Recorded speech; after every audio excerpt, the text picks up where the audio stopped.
Hi everybody, I'm reading The Omnivore's Dilemma, Young Reader's Edition, Chapter 15, starting on page 198. The Slaughterhouse. I woke up Wednesday and wished for a moment that I had overslept again. It wasn't because I was tired, although I was. It was because I knew this was the day we were going to process the broilers. To put it plainly, we were going to spend the morning killing chickens. So far, I'd enjoyed the beauty of this organic food chain. I'd watched as the sun fed the grass fed the cattle, and the cattle fed the chickens.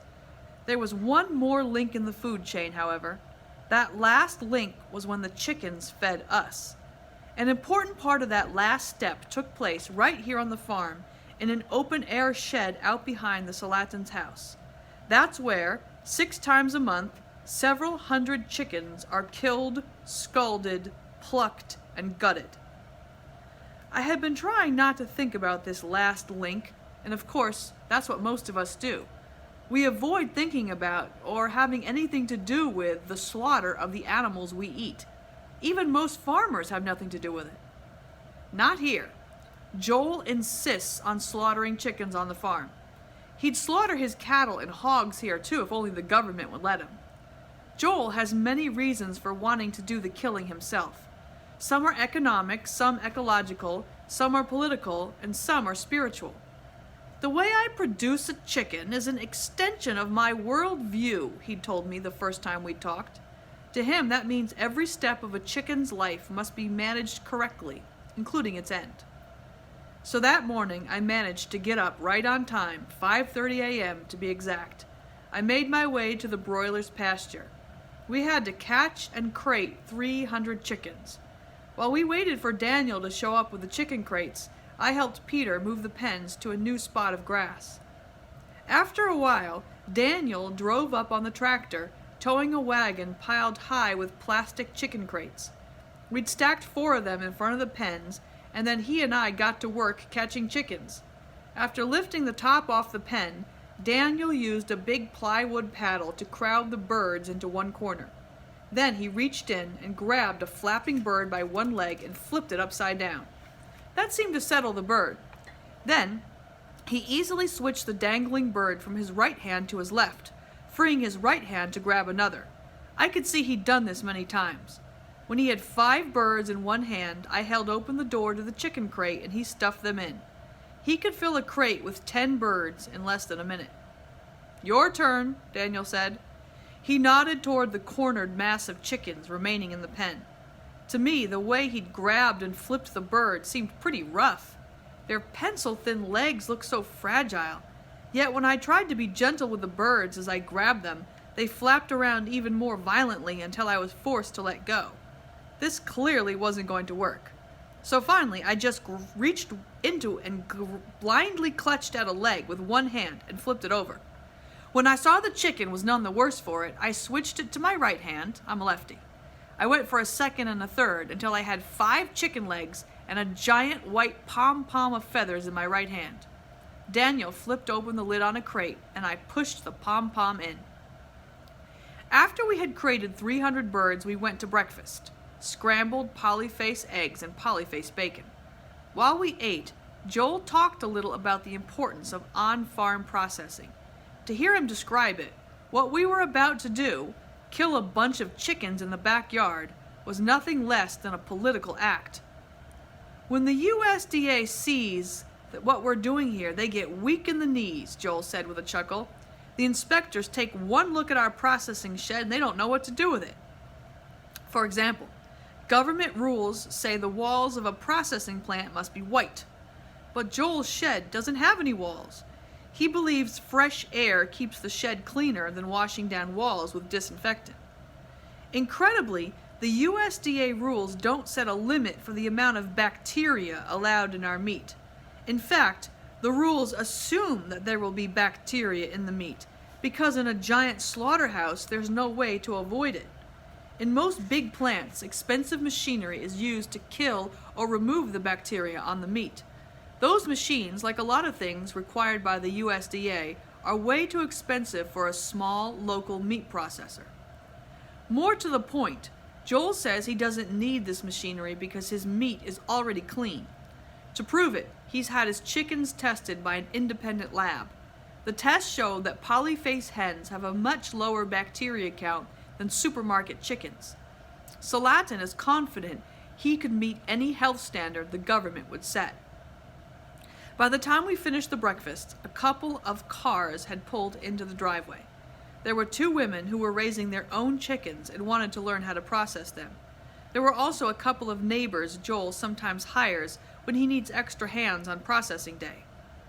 After a few minutes of neighborly chit-chat, we all drifted towards our stations in the processing shed.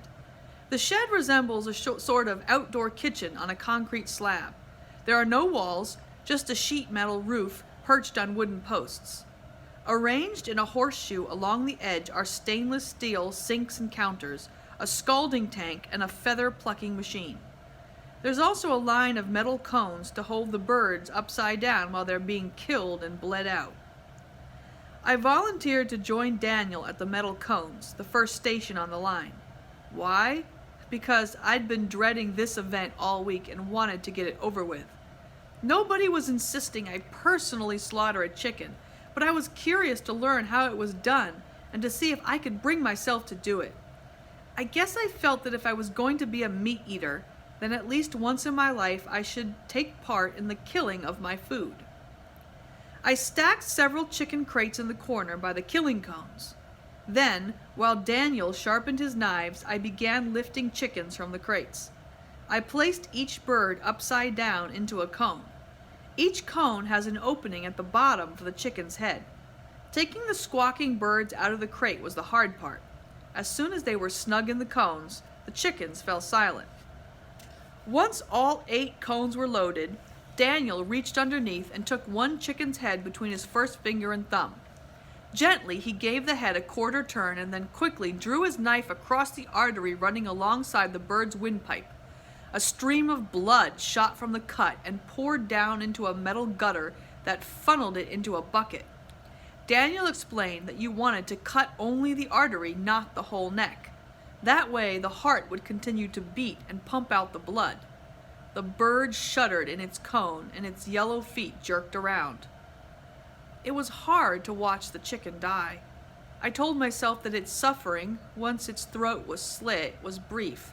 I told myself that the birds waiting their turn appeared to have no idea what was going on. Honestly, there wasn't much time to reflect. We were working on an assembly line, or really a disassembly line. The work soon took over and I had no time to think. Within minutes, the first 8 chickens had bled out. Then they had to be lifted from the cones and moved to the scalding tank. Daniel called for 8 more and I had to hustle so as not to fall behind. After he had slaughtered several batches, Daniel offered me his knife. He showed me the steps I was to follow. First, you hold the chicken's little head in a V between your thumb and forefinger. Then you turn the head to expose the artery but avoid the windpipe.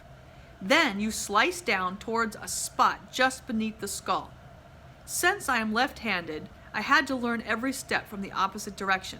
Then it was my turn. I looked into the black eye of the chicken and thankfully saw nothing, not a flicker of fear.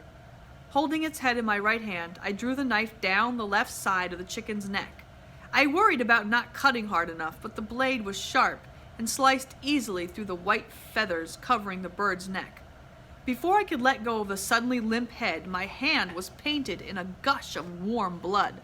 Somehow, a single droplet spattered the lens of my glasses. There would be a tiny red blot in my field of vision for the rest of the morning. Daniel gave his approval of my technique, and noticing the drop of blood on my glasses, offered one last bit of advice. The first rule of chicken killing is that if you ever feel anything on your lip, you don't want to lick it off. Daniel smiled. He'd been killing chickens since he was 10 years old and doesn't seem to mind it. Daniel gestured towards the next cone. I guessed it wasn't done. In the end, I personally killed a dozen or so chickens before moving on to try another station. I got fairly good at it, though once or twice I sliced too deeply, nearly cutting off a whole head. After a while, the rhythm of the work took over, and I could kill without worrying about it. That almost bothered me more than anything else. I saw how quickly you could get used to anything, especially when the people around you think nothing of it. In a way, the most morally troubling thing about killing chickens is that after a while, it's no longer morally troubling.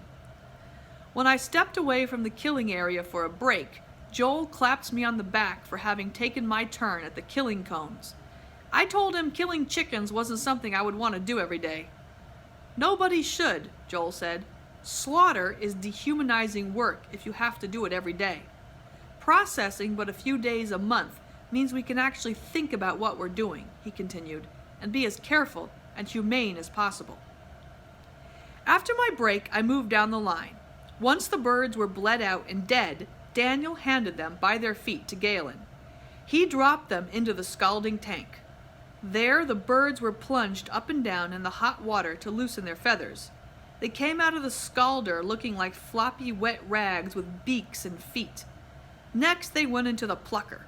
That's a stainless steel cylinder that resembles a top-loading washing machine with dozens of black rubber fingers projecting from the sides. As the chickens spin at high speed, they rub against the stiff fingers, which pull their feathers off. After a few minutes, they emerge as naked as supermarket broilers. This is the moment the chickens passed over from looking like dead animals to looking like food. Peter pulled the birds from the plucker, yanked off the heads, and cut off the feet. Then he passed the birds to Galen for gutting.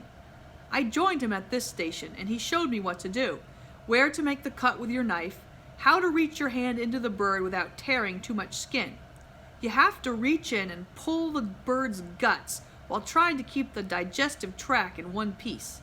As the innards spilled out onto the stainless steel counter, he named the parts: gullet, gizzard, gallbladder, which you must be careful not to pierce, liver, heart, lungs, and intestines. Have to be careful here again. Some organs were to be sold, others were dropped in the gut bucket at our feet. I didn't get very good at gutting. My clumsy hands tore large openings in the skin. I accidentally broke a gallbladder, spilling a thin yellow bile that I then had to carefully rinse off the carcass. After you gut a few thousand chickens, Galen said dryly, you'll either get really good at it or you'll stop gutting chickens. We hadn't been at it much more than 3 hours when we were done. There were 300 or so chickens floating in the big steel tank of ice water. Each of them had gone from clucking animal to oven-ready roaster in 10 minutes, give or take. We cleaned up, scrubbing the blood off the tables and hosing down the floor. Meanwhile, customers began arriving to pick up their chickens. This was another reason Joel has a slaughterhouse with no walls. Polyface's customers know to come after noon on a chicken day, but there's nothing to prevent them from showing up earlier and watching their dinner being killed. They don't need USDA rules to ensure that the meat they're buying has been humanely and cleanly processed. They can see for themselves. The customers pick their chicken out of the tank and bag it themselves. Then they put it on the scale in the shop next door to the processing shed. Teresa chatted with customers as she checked them out. Meanwhile, Galen and I helped Joel compost chicken waste. This just may be the grossest job on the farm, or anywhere else for that matter. Yet, as Joel would say, even the way Polyface handles its chicken guts is an extension of his worldview. Joel went off on the tractor to get a load of wood chips from the big pile he keeps across the road. Meanwhile, Galen and I hauled 5-gallon buckets of blood and guts and feathers from the processing shed to the compost pile. The pile, only a stone's throw from the house, had a truly evil stink. It smelled like exactly what it was: rotting flesh. Beside the old pile, Joel dumped a few yards of fresh wood chips. Galen and I raked this into a broad rectangular mound about the size of a double bed. We left a slight hole in the middle, and that's where we spilled the buckets of guts. It was a glistening, multicolored stew. On top of this, we added piles of feathers, and finally the blood, which was now as thick as house paint. Then Joel came back with another load of chips, which he dumped onto the top of the pile. Galen climbed up onto the mass of wood chips with his rake, and I followed with mine. The top layer of wood chips was dry, but you could feel the guts sliding around underfoot. It was like walking on a mattress filled with jello. We raked the pile level and got out of there. At a slaughterhouse, the guts would end up being turned into protein meal. Then it would be fed to factory-farmed pigs and cattle and even other chickens. But like every other bit of waste on this farm, Joel regards chicken guts as a form of biological wealth. It contains nitrogen he can return to the land along with carbon he's harvested from the woodlot. He knows that by spring, this mass of blood and guts and feathers will become a rich, black, sweet-smelling compost ready for him to spread onto the pastures and turned back into grass. He sees the beauty in the compost pile, and who knows, maybe to him it doesn't even smell that bad.